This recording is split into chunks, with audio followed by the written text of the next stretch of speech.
Hello, everybody. How's it going?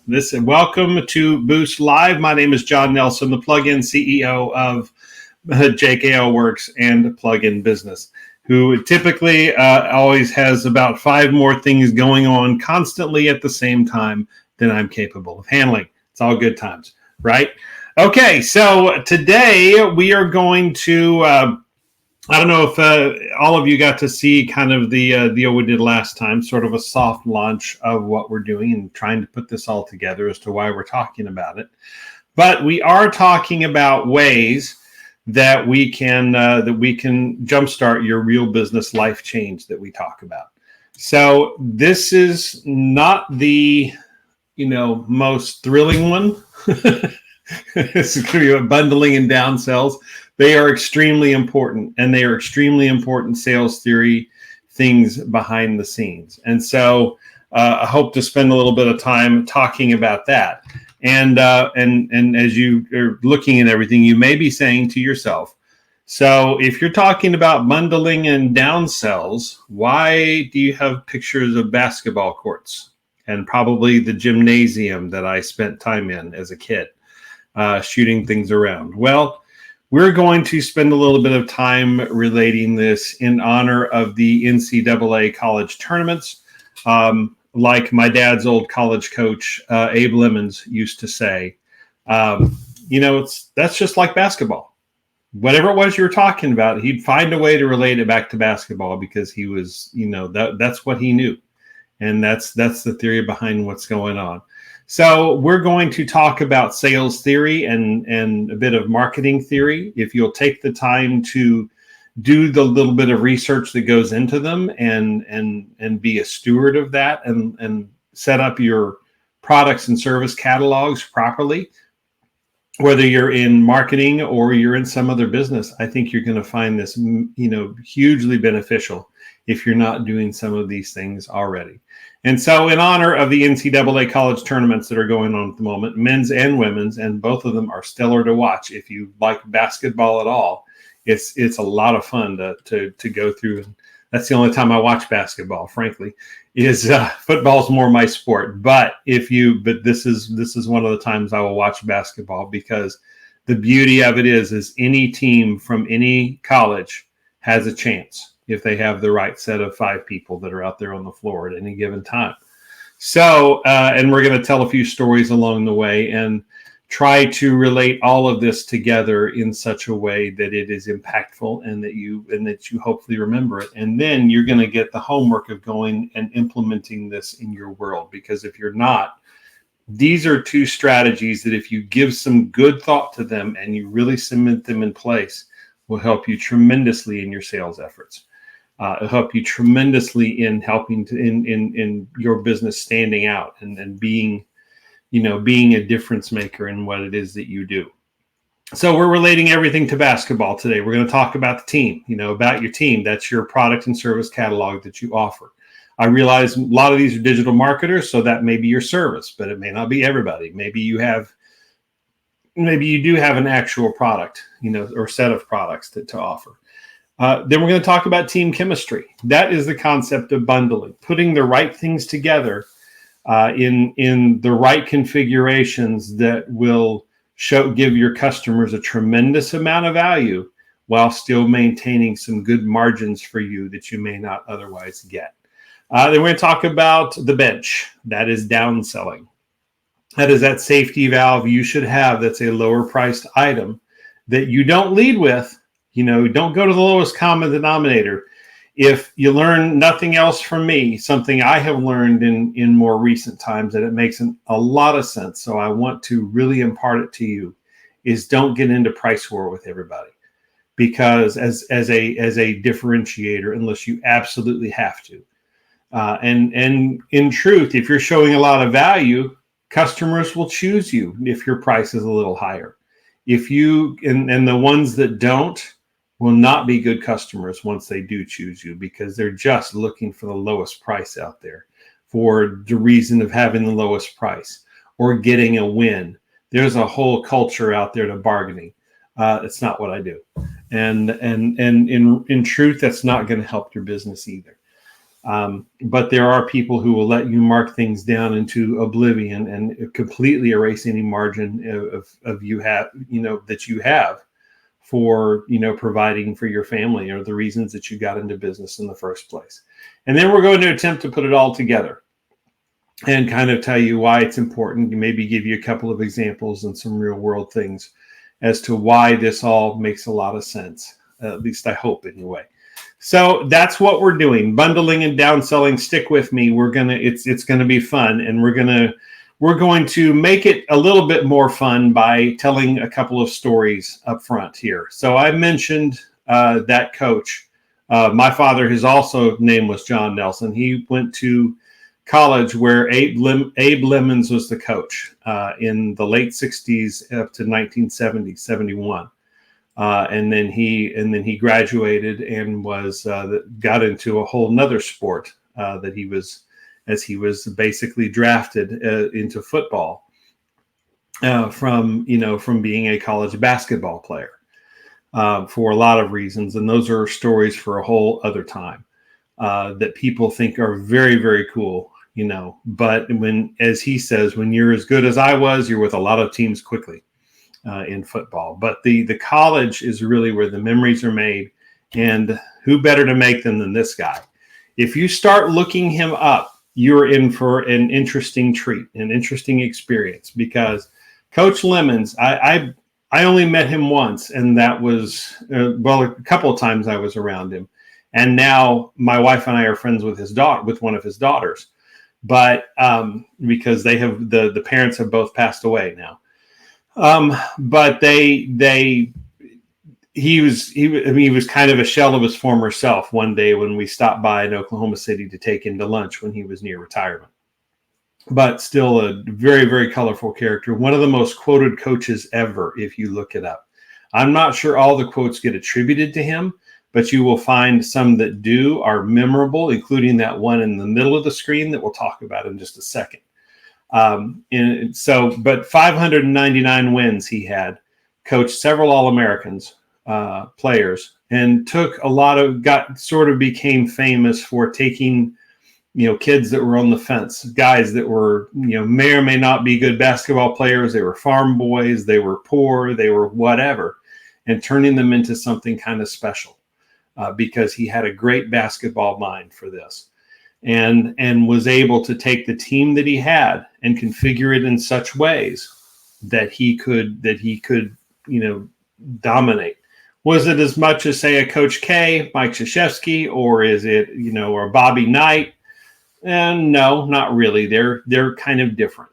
They're in what they do. But Coach Lemons was his own style, and he was his own thing for the time that he was around, from 1955 to he retired in 2009, I believe it was. And there was a lot of write up, 2010 perhaps.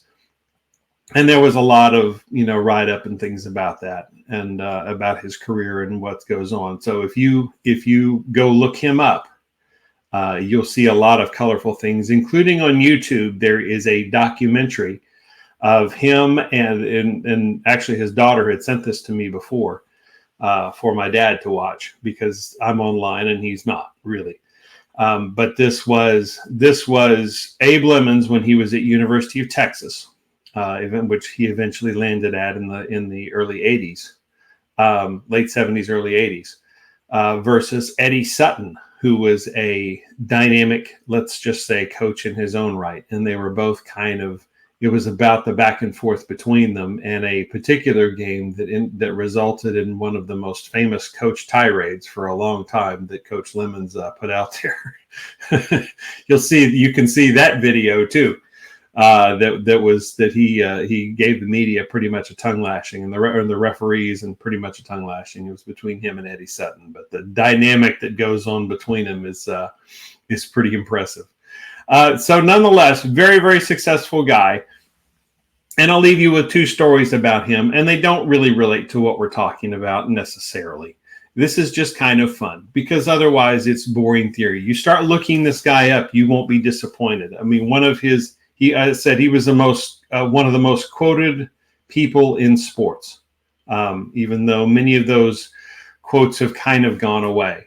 but one of the most famous, in fact, I think it was voted by some group, maybe it was sports writers, maybe it was something else, as the most famous quote of the 20th century was something like, doctors get to bury their get to bury their mistakes. Doctors get to bury their mistakes. Ours are still on scholarship. Doctors get to bury their mistakes. Ours are still on scholarship. That's the kind of guy you're dealing with. Another thing is that, like I said, that glaring quote in the middle, which my family is directly connected to, and my father in particular.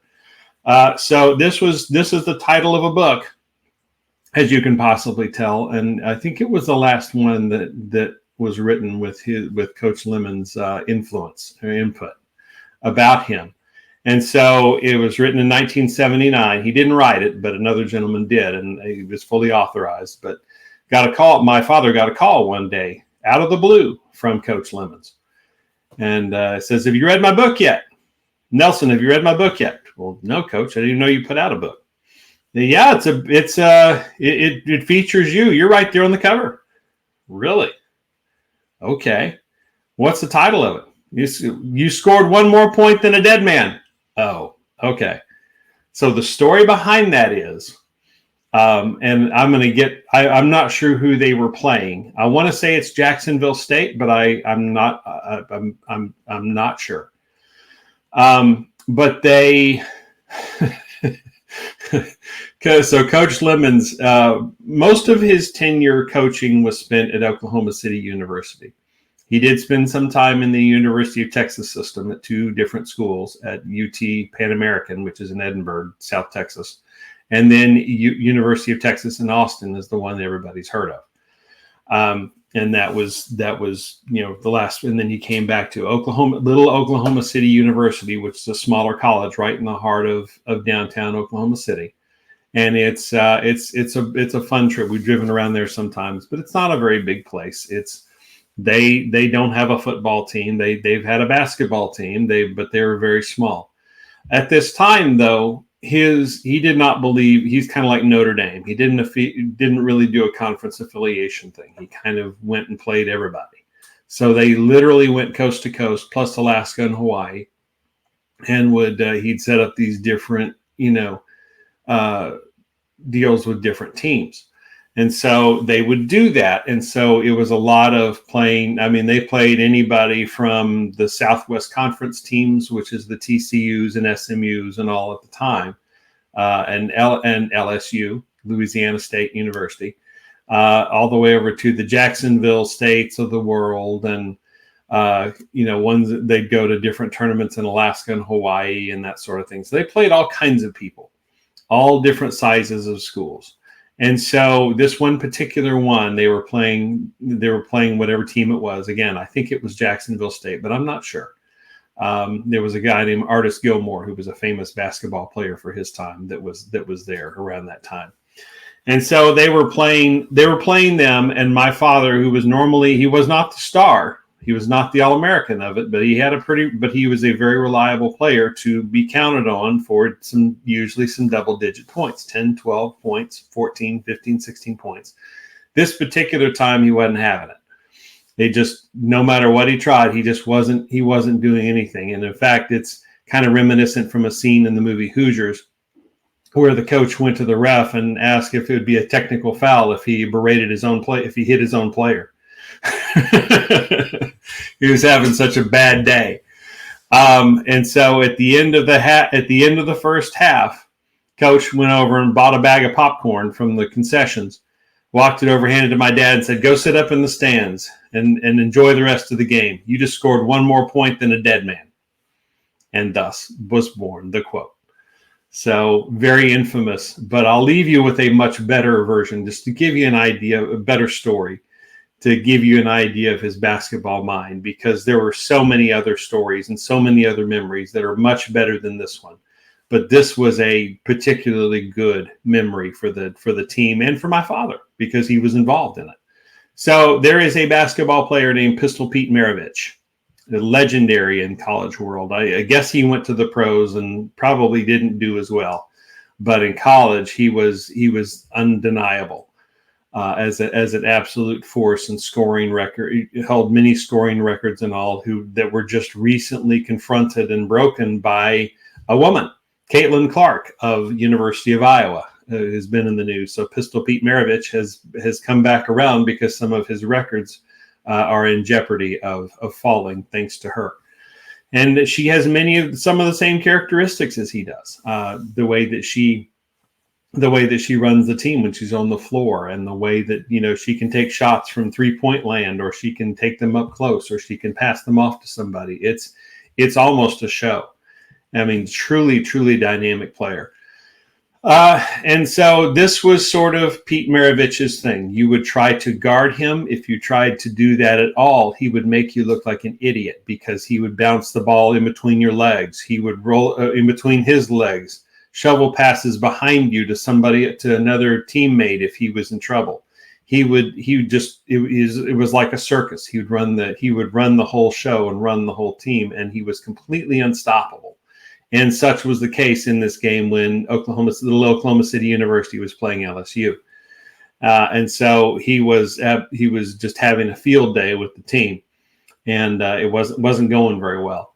So halftime came along, and Coach Lemons wasn't around very much for most of the half, and they were all wondering, what are we going to do? How are we going to beat these people? How are we going to at least have a chance with this guy? He's making a fool out of us. Then Coach comes in, and he says, I got it. I know how to beat him. So here's what we're going to do.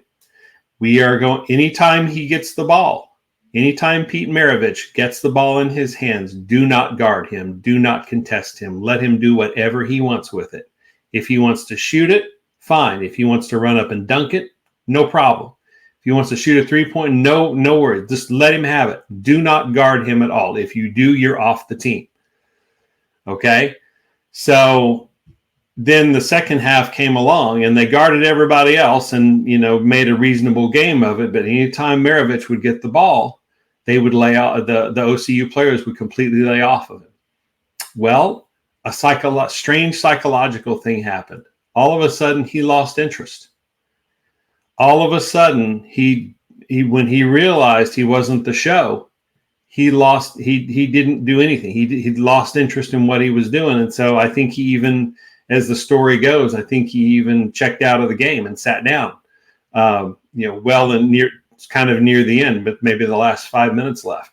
And so their claim to fame was, at least in the second half anyway, they held Pistol Pete Maravich, the great Pistol Pete Maravich, to no points during that second half.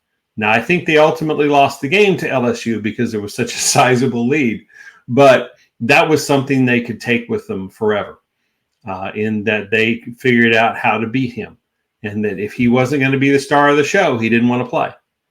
And so that's the type of basketball mind that we're dealing with here. And so really an interesting character, an interesting look up, and some interesting YouTube videos. If you have the time, if you like basketball, go look up Coach Abe Lemons and see many of the quotes. You may not like or agree with all of them, but they're at the very least very colorful and very memorable. And but how I can sort of relate this back to what we're talking about, because we are talking about sales and marketing theory here, is there were some things that he was excellent at, and that was knowing his entire team. So let's go ahead and do that here. So as we start learning about the team, this is the products and services that you offer. Okay. So these are the things that you should know, you should stop and take stock of. These are the things that you should pause for a minute and say, what is it that I really offer?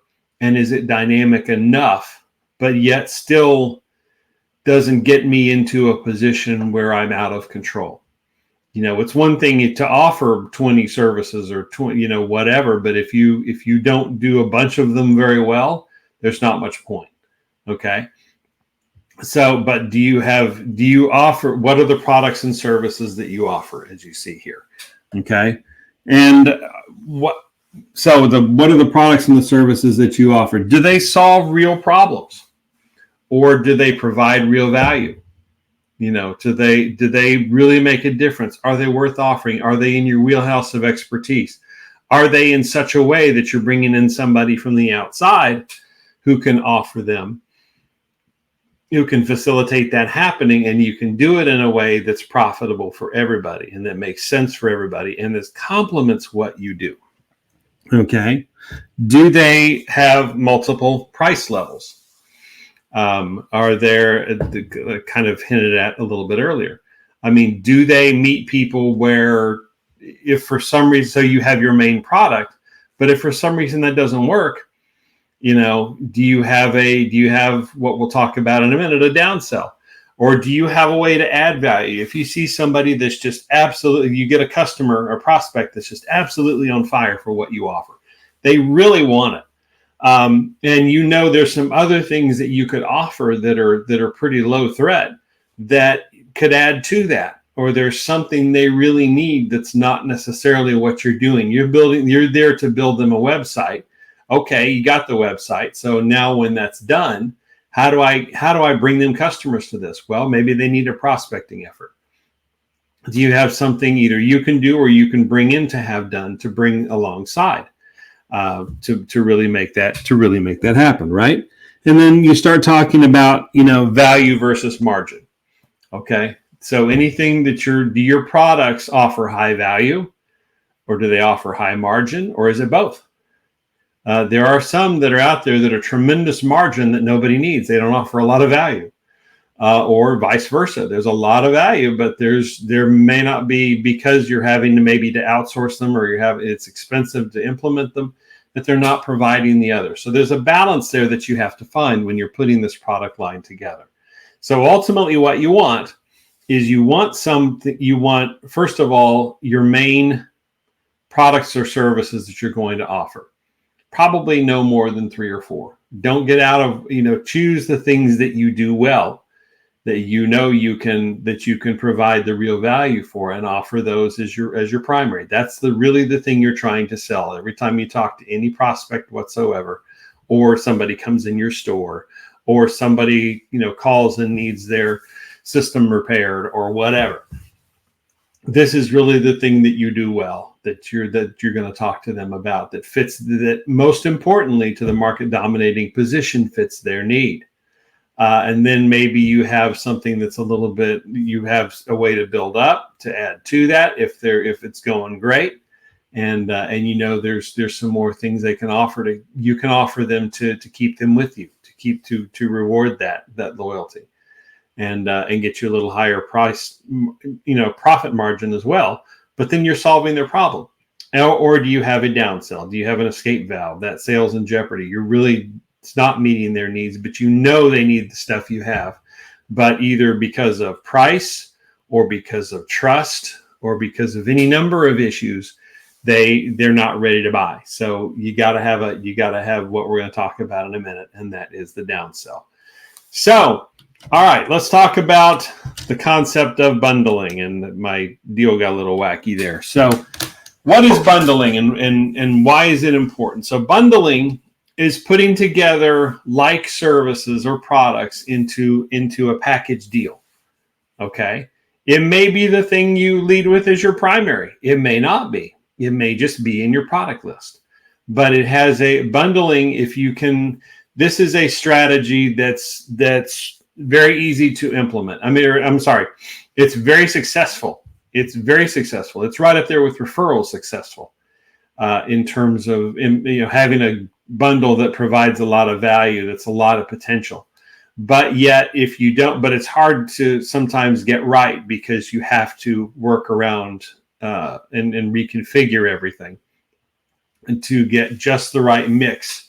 And there are some theories that we talked about a little bit when doing that. So when should you implement it? I think everybody should have at least one, somewhere. And it has to make sense. It has to make sense for what you offer. It has to make sense for what your clients and customers need. It has to make sense for the margins that make sense in it, where it's profitable for you to do it. Maybe it's and it has to enhance what you do, not become the vampire that takes all your time and effort, because even though it's not the primary thing that you offer.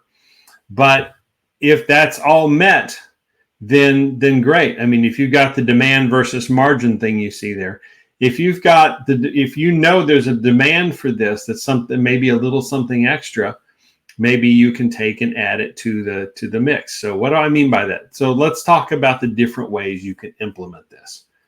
One of them has to do with taking a couple of different margin items and putting them together. Maybe you have one that's, I mean, they're both, you can sell for, a pretty good rate, but one of them costs more to put together than and run than the other one. Maybe one of them you're having to pull in from somebody else who can handle it and does it well, but that costs, that eats away at your profits, right?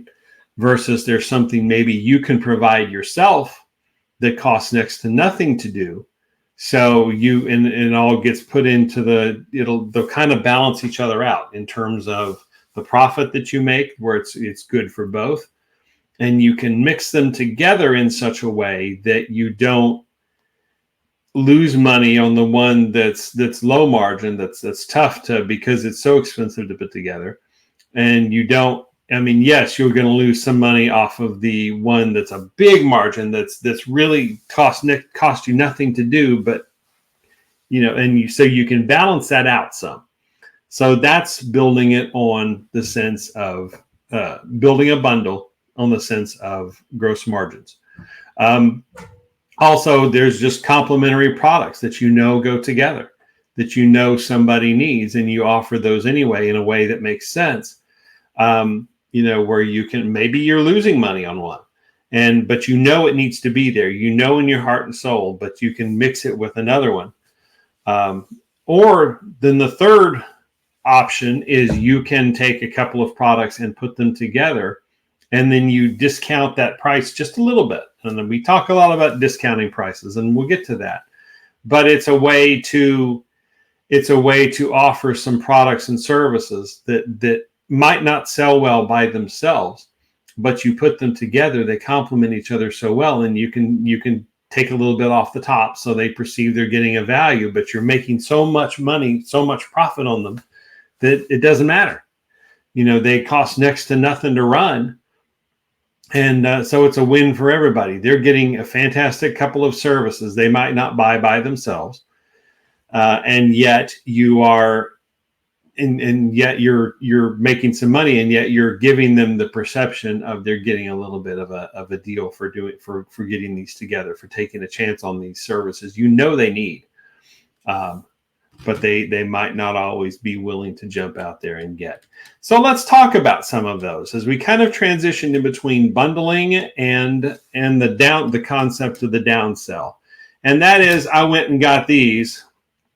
And so one of my bundles, my mid-tier, has to do with, we call it the ProfitWorks Professional Implementation. It's not the blueprints I'm selling y'all. It's what happens after the blueprint. Okay. So what happens after the blueprint is there's 3 levels which we'll talk about in just a minute. You can either have the basic, just the blueprint. We're going to do that and show you amazing revenue you didn't know you had, and profits along with it, because we're going to get your margins in such a way that there's a great big gap here in between what it costs you to put this on and what it costs and what you can sell it for. So, but then the second tier adds this, and it's the plus these basic marketing fundamental services, and we've talked about them before. So pretty much most of these that you're seeing here are services that are easy to, they cost next to nothing, with a couple of exceptions. They cost next to nothing to implement, almost free in some cases, but and some of them may be, the concept of reactivation is not something everybody's going to lead with. Okay. But if you take it and put it into a bundle, then with say referrals, they go together very well, or reputation management, they go very well. And so it's all of that works together in conjunction. Now, the content creation, that costs a little more to implement depending on what you do. You can still do it for affordable prices, and especially with some of the AI tools out there now, it's gotten a lot easier. But that's a higher margin than, say, a referral program. Referral program costs you about nothing to implement. and gets high rates of return, as you know, if you hang around this channel for any length of time where you're watching this. So, but these are wonderful things.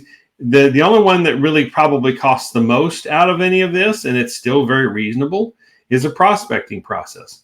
Right now, guys, with all due respect, you can throw a rock and hit about 45 different prospecting people, companies that are trying to do this. There's no shortage of prospecting effort for people to help you.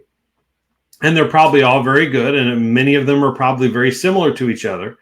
And so I constantly ask them how they stand out, from one to the other, because they're all the same. How am I to know? How is a company to know which one is different? Or maybe they're just saying, okay, we're going to get the people we're going to get. And so in the meantime, you just kind of have to, we're going to get the people we're going to get, and that's good enough for us. We're not going to try to stand out in any way over anybody else. We just know we're going to get a certain amount of play here. So, but most of the rest of these are there. These are ideal for bundles because you can slip these in, and these are high profit, items that you can add to what you're already doing, or maybe if it's your primary product, you can bring these in as a system. There's people that the thinking goes back and forth on this in the last year. I know because I've gone back and forth with it sometimes, trying to figure out what is the best formula. Do you have a system that you put together, that you create, that you put together, and you sell that system? Or do you offer individual products that are brought in or not brought in based on what a customer needs at the time? Both theories, I think, probably work. It's just a matter of which one you're more comfortable with and which one you're more capable of selling. So bundling plays a huge role in that, as does the next thing here, and that's downselling. Okay, so let's talk about the bench. Now, we've talked about team chemistry. We've talked with the bundling. We've talked about your team in general. Who is what is everything that you offer that you could conceivably offer reasonably? That doesn't have to be 35 things. It could be 6. It could be 3. If you have your focus right. So let's talk about this and when to use it. Okay. So what is downselling? Downselling is that lower priced item that sits in your product or service catalog that you can go to if you've tried the others. Now, the next question, of course, is, when should you use it? So the thinking here is this. You should lead with whatever your primary product is. You should not lead with a downsell. If you start getting into downsell, it then is you're defaulting to price. Excuse me, for people. And that's we've talked about this before, and to me, this is relatively newer thinking in the last little bit. Maybe it's not. Maybe it's what's old is new again. But not all the marketing community is talking about them. The sales community is necessarily talking about this. If you lead with price as your sole reason for somebody to do business with you, they will let you mark down and discount and sale price anything. And as low as you want to go, they'll keep going. It will never be enough.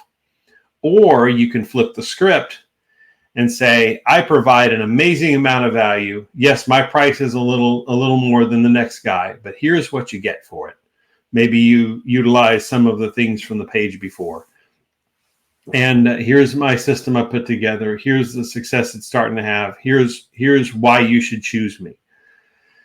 Here's why you should choose what I do. This is how I do it differently than anybody else. And in that case, you'll end up winning, and you'll end up making the profits that you need to make to survive. And you will end up they will end up seeing the value for you. Excuse me just a second.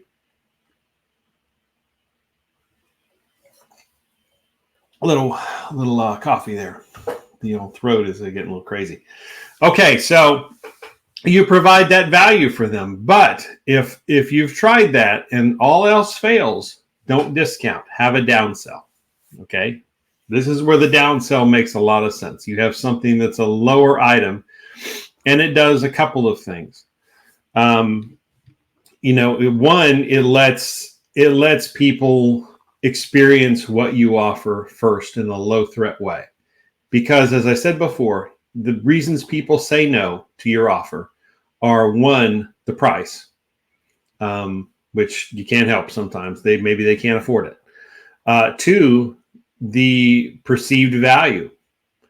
Maybe it's not that good an offer. And they looked at that and said, you know what? That's not that good, for what the price that you're charging. It's not, what's it going to do for me? And the third thing that sort of goes along with that second one is trust. They don't trust that you can get the results you say you can get using the system you say you have. So a downsell is a great way to have that foot in the door.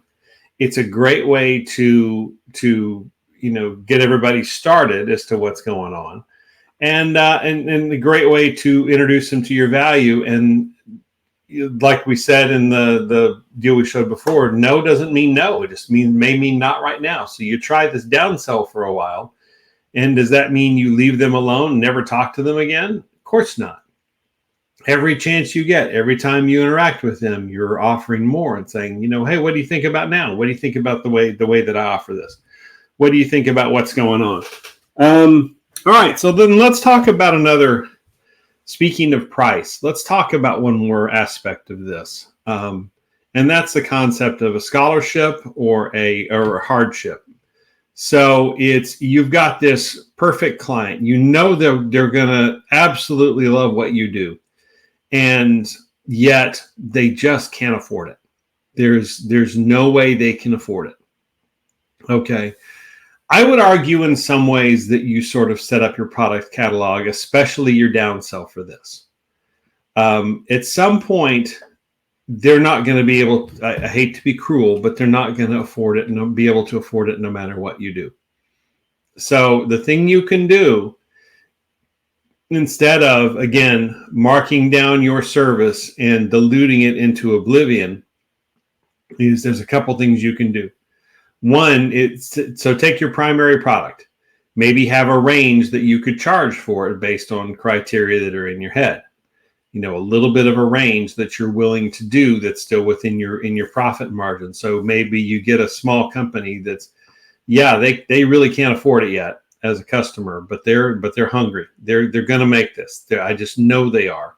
So here's what I can offer you this service for. A little bit. This is for this. I'll offer this. They don't know it's a discount. I'll offer the service for this price. You do it during the sales call, and that price is a lower price. It's on the low end of your range of what's acceptable to you. Okay, fine. That's not a scholarship. That's just offering a lower price that you can still live with. And maybe they're stuck at that level for a while, and with that particular one, you'll just have to deal with that. But there are ways in the future that you can circle back to them. Maybe it's a referral, maybe it's something else where they can help generate business for you, even though they're a little bit lower hit now. A lot of that is a gut call. A lot of that is something you'll have to decide for yourself. How much am I willing to bend to help those I know really just need that leg up, and how many of those are just going to abuse it because they want a lower price? That's the thing you always have to think about. And I've unfortunately, at least in marketing and sales, rarely seen the scholarship angle end up well. But you can leverage your downsell to be a part of that. So maybe you set a downsell that's much more reasonable. That is, so like in the case of JKL Works, my company is, the downsell is the Success Academy. And you say, well, that's wonderful training. What are you selling it for next to nothing for? Well, it's DIY. It's for the most part. It is, but the cost to implement it is, or the cost to run it every month is for somebody to buy it and have access to it is much lower than what the regular coaching fees are.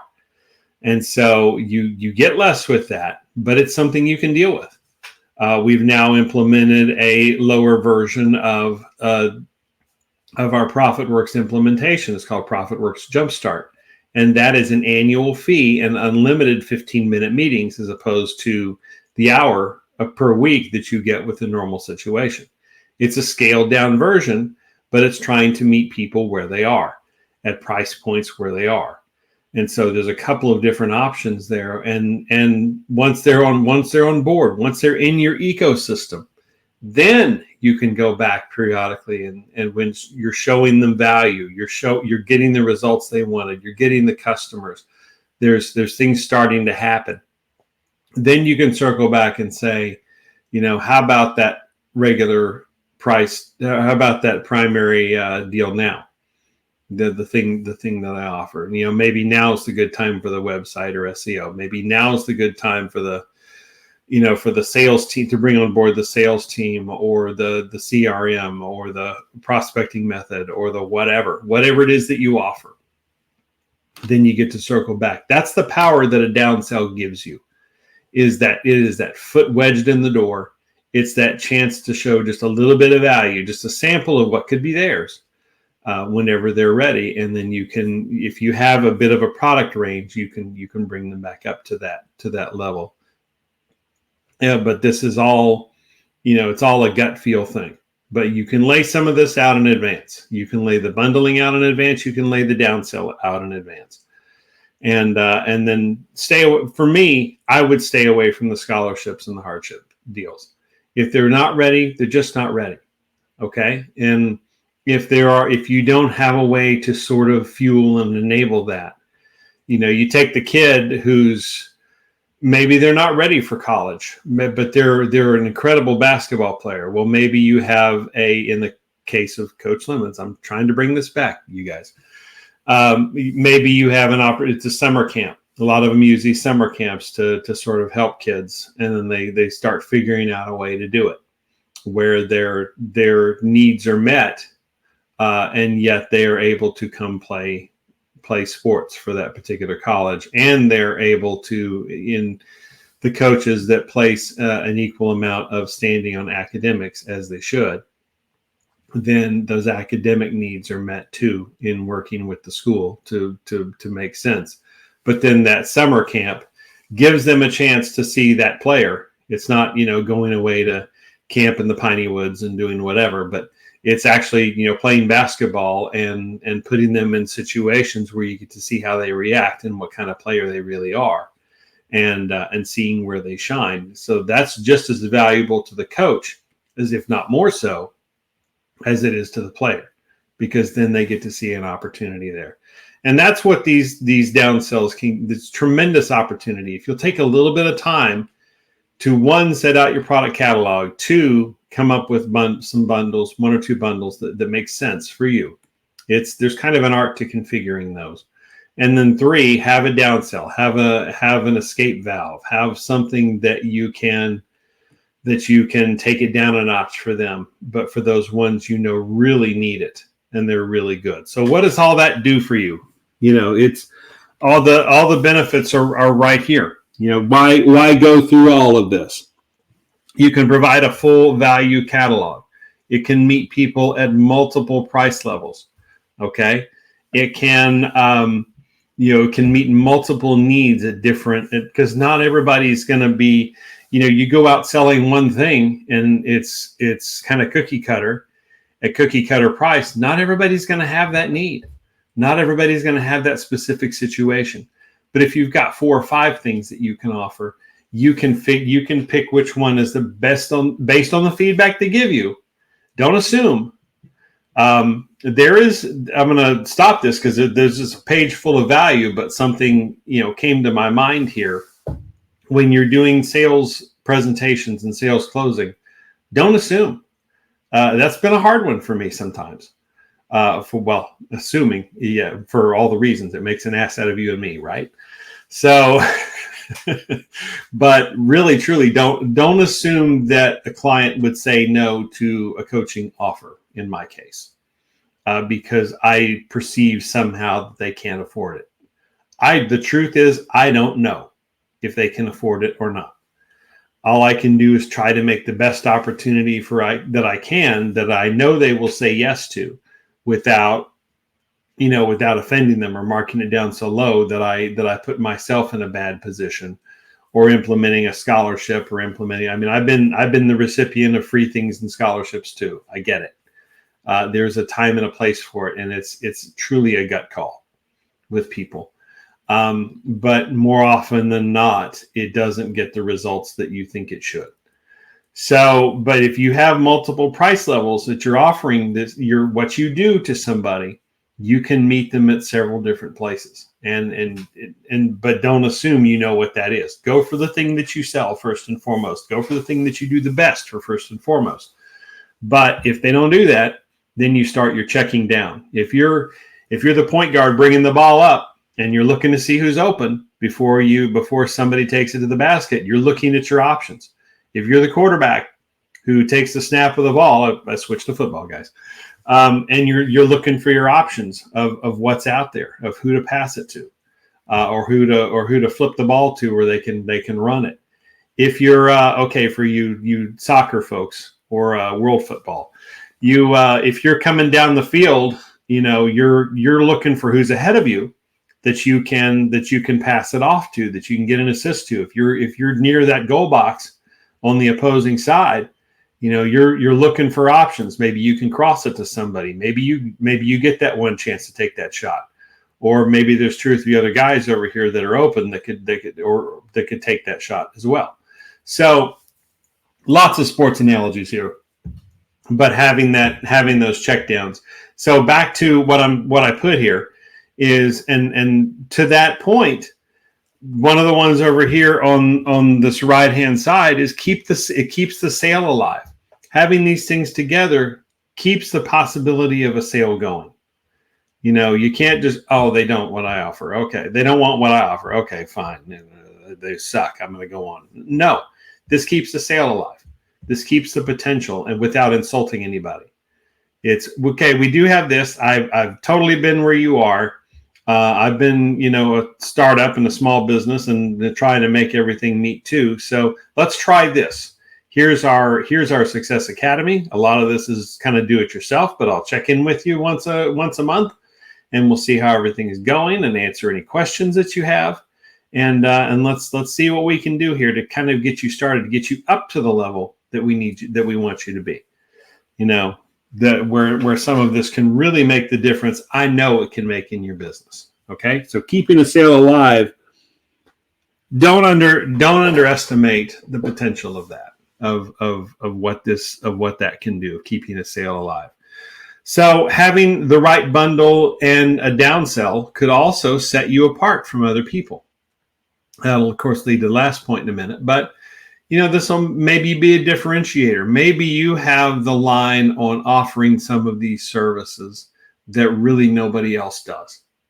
And not only as your primary service or product, but as, your other options. Maybe you got the bundling thing just completely figured out, that this setup is exactly what people need.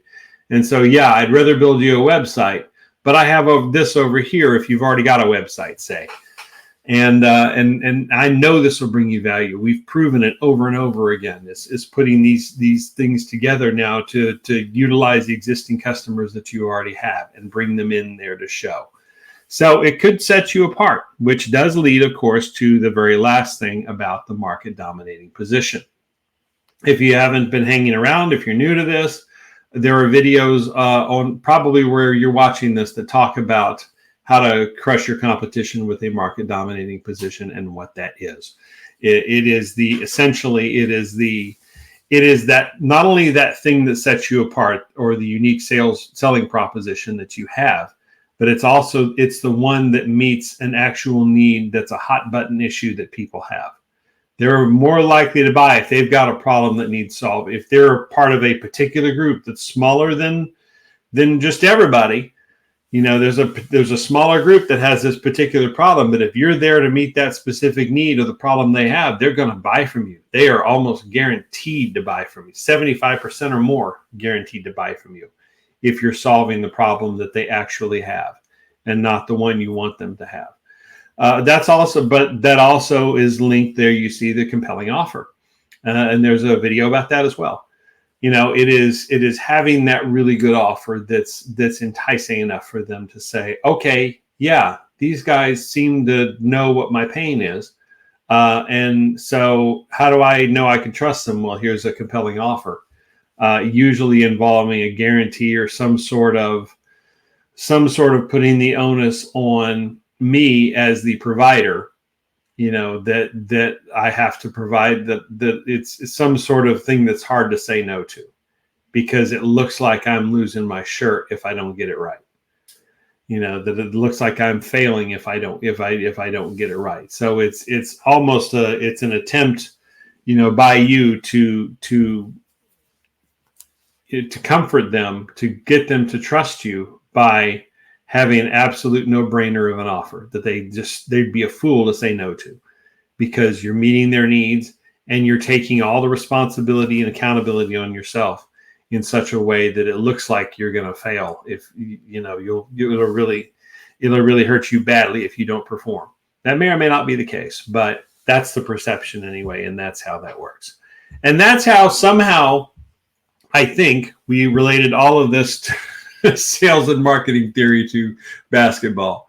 So I hope you enjoyed that. Let's talk about how that works in my company, JKL Works. Now, JKL Works is a little different than a lot of the digital marketers that may be watching this. Okay, I know that's most of you guys.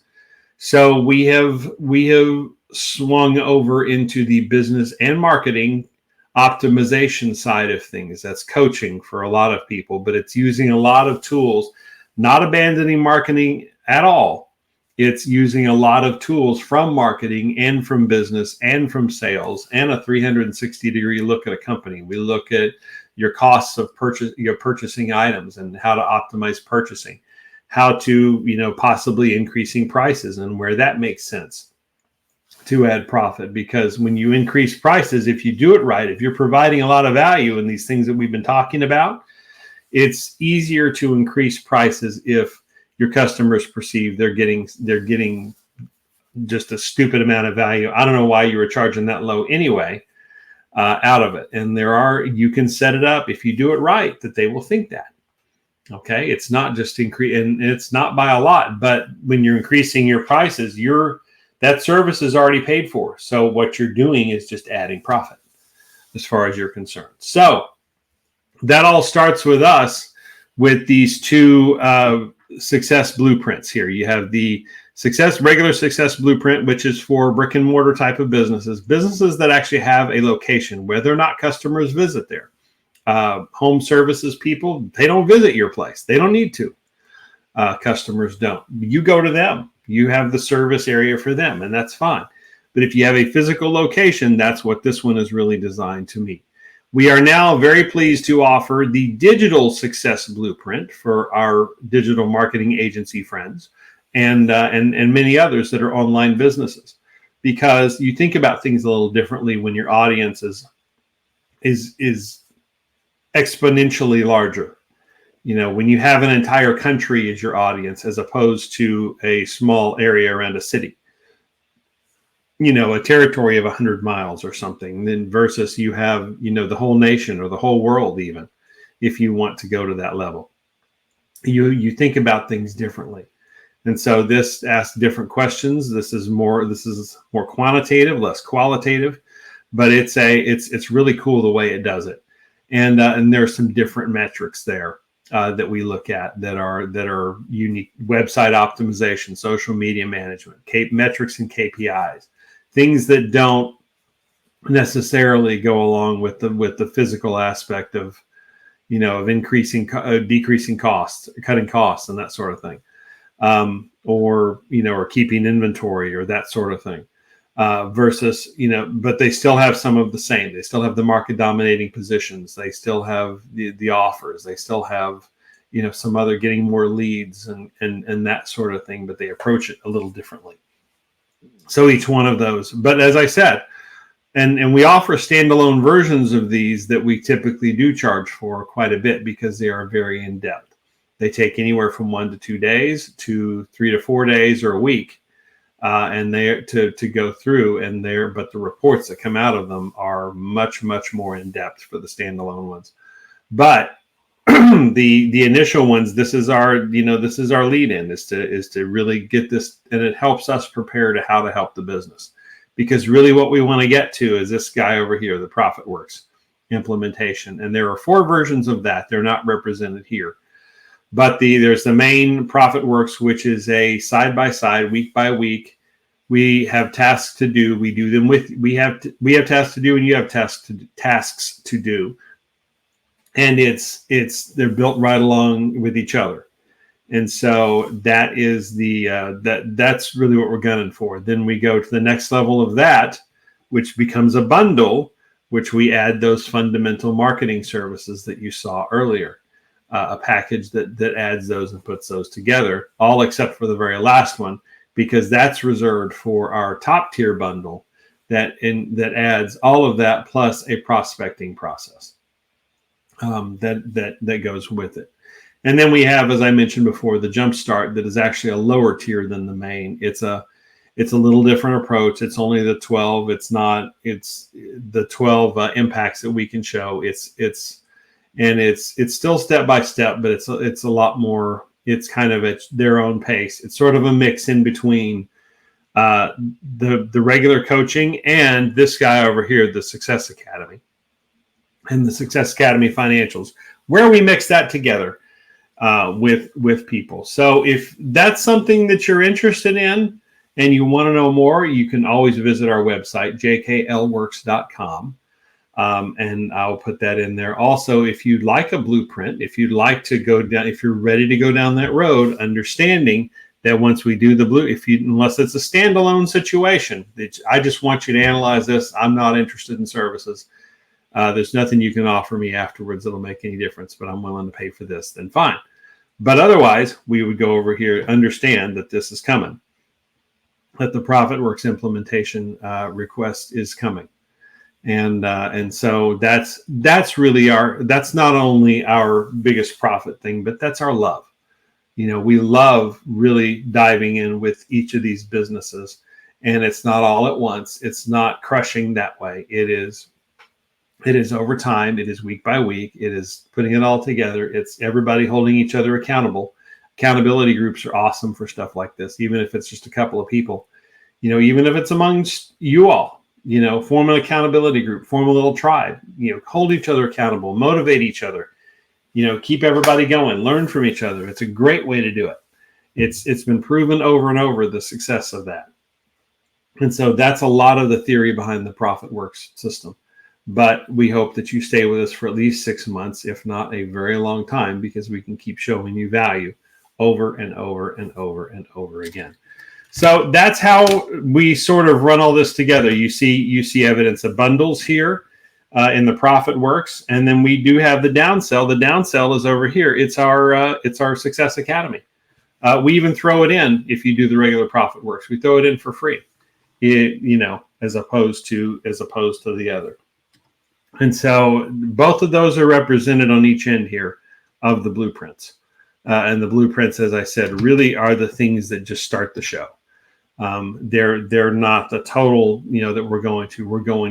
We're going for what happens after that. So lots of people in here. So I hope this is something that has been helpful for you. I see a lot of comments. I'm actually we're going to jump into the different channels where these are.